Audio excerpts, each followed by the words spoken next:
श्री राम समर्थ। नवंबर 4। भगवान के सगुण होने का अर्थ क्या है? एक सज्जन मुझसे मिले।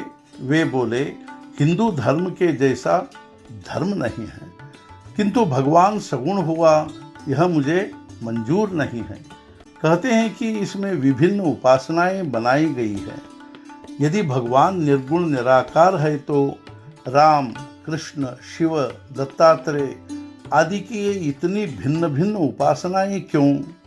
बाद में एक दिन उनके घर आकर एक आदमी ने उनके बारे में पूछा तो हर आदमी ने उनका अलग अलग नाम लिया।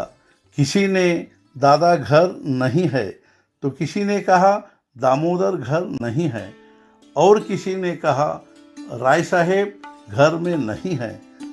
लेकिन इतना अलग अलग होने पर भी मिलने वाला मनुष्य जैसे एक ही है, वैसे ही भगवान के निर्गुण का सगुण में परिवर्तन हुआ है। भगवान सगुण में आने पर जो नियम हमारे लिए होते हैं वे ही नियम उसे लागू होते हैं। जो कहता है कि मैं सगुण के सिवाय निर्गुण की उपासना करता हूँ, वास्तव में उसे उसका मर्म ही समझ में नहीं आया। वस्तुतः वह सगुण उपासना ही करते रहता है, पर वह उसे नहीं समझता। हमारे वेद, उपनिषद, ब्रह्मसूत्र और इन ग्रंथों के भाष्यों ने निर्गुण स्वरूप की रूपरेखा ही खींच दी है। संतों ने उसे रंग भर दिया है और भगवान का सुंदर चित्र बना दिया। यही सगुण भक्ति है। सगुणोपासना के सिवाय मोक्ष प्राप्ति नहीं होगी। उपासना का अर्थ है बहुत समीप होना और उपास्य के गुण स्वयं में उतारना। संतवर तुलसीदास जी ने इस प्रकार उपासना की कि वे स्वयं रामस्वरूप बन गए। उनकी रामायण सुनते सुनते मनुष्य लीन हो जाता है।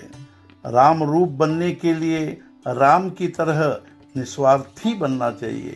राम ने संसार मेरे लिए है ऐसा न कहते हुए मैं संसार के लिए हूँ ऐसा कहा है। यही सच्चा परमार्थ है। एक पत्नी व्रत और सत्य भाषण ये राम के दो प्रमुख गुण थे। अन्य अवतार में भी महत्वपूर्ण बातें हैं, लेकिन सब में गृहस्थों के लिए रामचरित्र अत्यंत आदर्श रूप है। रामचरित्र सबके लिए सदा आदरणीय और अनुकरणीय है। रामचरित्र पढ़ते समय, कहते समय या सुनते समय स्वयं को राम प्रेम में भूल जाना, यह बहुत उच्च अवस्था है।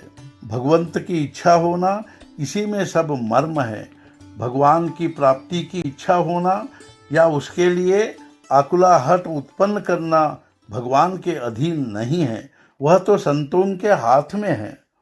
इसलिए संत संगति से वह सधता है।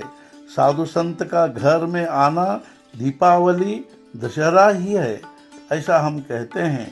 संत दशहरा लाते हैं, फिर दीपावली अपने आप आती है। हमारी वृत्ति विषय रूप हो गई है, उसे मिटाकर संत हमें सन्मार्ग पर ले जाते हैं।